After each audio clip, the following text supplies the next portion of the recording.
Hey guys, it's Micah from Sepulpa Times. Hope that your Monday is going well. We're getting started a little bit late tonight or this morning. I apologize about that, but it's a Monday, guys. Not sure what to tell you. Anyway, so here in the offices at the Sepulpa Time Studios in downtown Sepulpa, we've got a lot to get through. Some major developments concerning work zone stuff at the school. We've got some weather stuff that we want to take a look at. Got a new story that just broke over the weekend I want to share with you guys. But first and foremost, let's do a little bit of a weekend recap. So on Friday, you guys probably met Tank, who is this great 150-pound, like 6 foot tall on his hind legs, Great Dane. They came down to Free Coffee Friday. And we got to meet Sandra and Tank and talk with them about what it was like. Tank was actually a shelter dog here at the Sepulpa Animal Shelter, and then went on to become a first response canine and is now a first response canine therapy dog.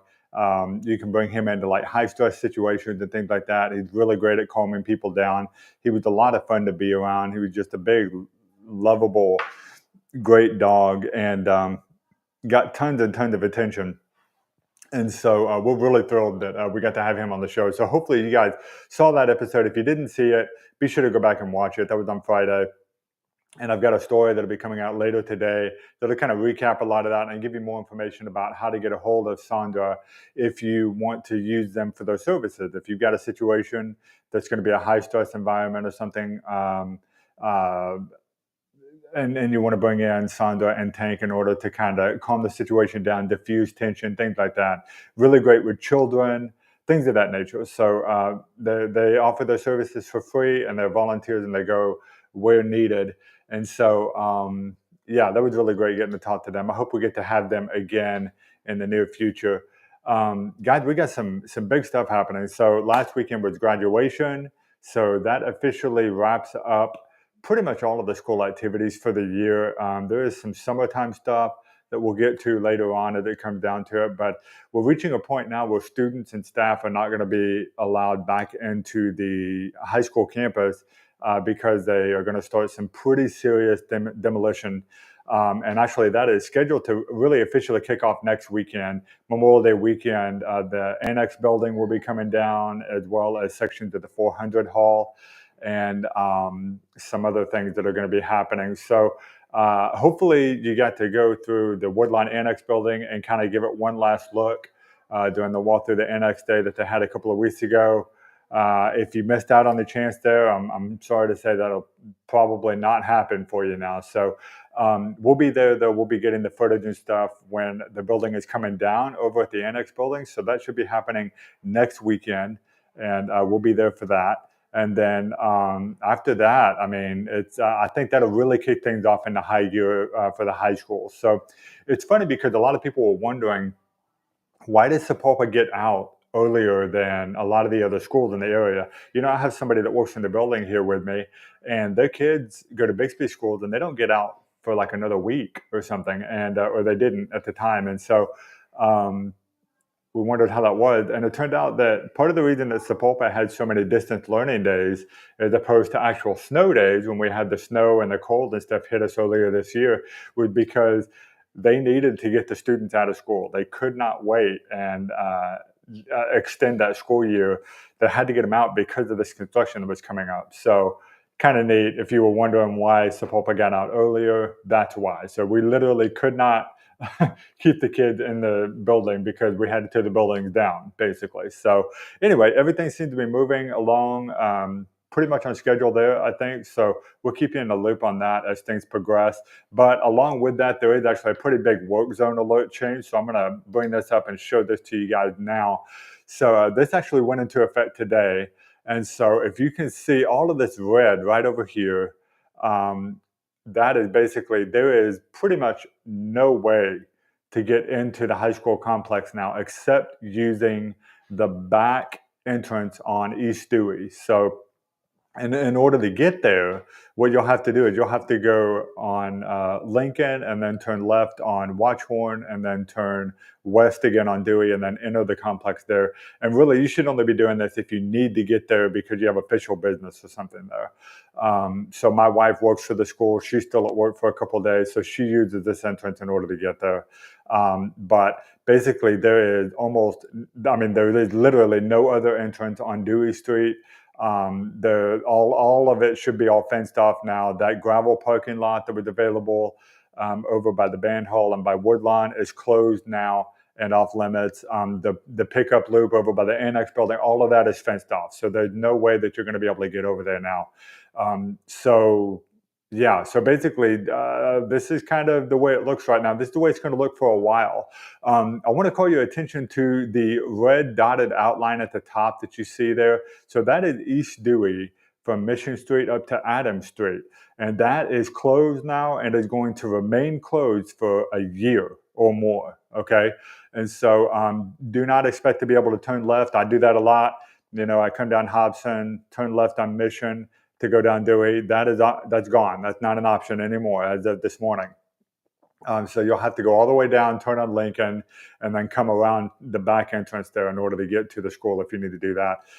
That's pretty much the only option now. So, but Dewey will be closed right there for over a year. So just, don't go there. You're just not going to be able to. That'll be closed for a year while they're doing this construction here. And then meanwhile, Adams Street, which has now been turned back into a two-way street. It was previously a one-way street because of Holmes Park and stuff, but for this construction, they're making it a two-way street again. And so that is going to be available now as a two-way option if you need to be over there. I think Holmes Park might still be doing like their Spark summer school and things like that. So you'll have to check with them for that for sure. But anyway, so that might change the way the traffic looks over in that area. You guys be sure to stay aware, kind of pay attention to the signs and stuff, take those detours. You guys ought to be used to it by now. Half of Sapulpa is under construction, it feels like. So anyway, that's the way that the school zone looks right now. And it's going to be that way. At least it will be like this through the bulk of the summer. And so I know that we've got like band camp and stuff that'll be starting up later this summer. There may be some adjustments made for that. But basically, this is kind of the school that we're dealing with right now. So you guys get ready. Things are going to start changing a lot there. They've already changed quite a bit. There's been tons and tons of dirt and soil and stuff brought in to help start to raise the foundation for the new high school. It's all going to be there. But you guys be sure to keep an eye out because it's going to continue to change, okay?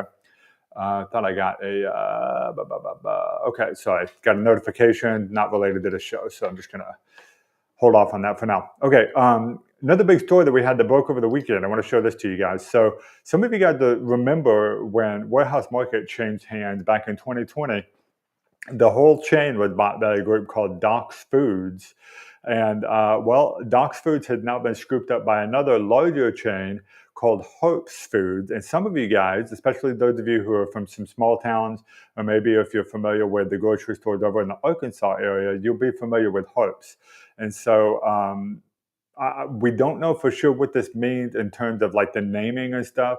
Do you guys remember the time back in 2020, about 5 years ago, when Warehouse Market was purchased, and then they did some remodeling and some renovations on the inside.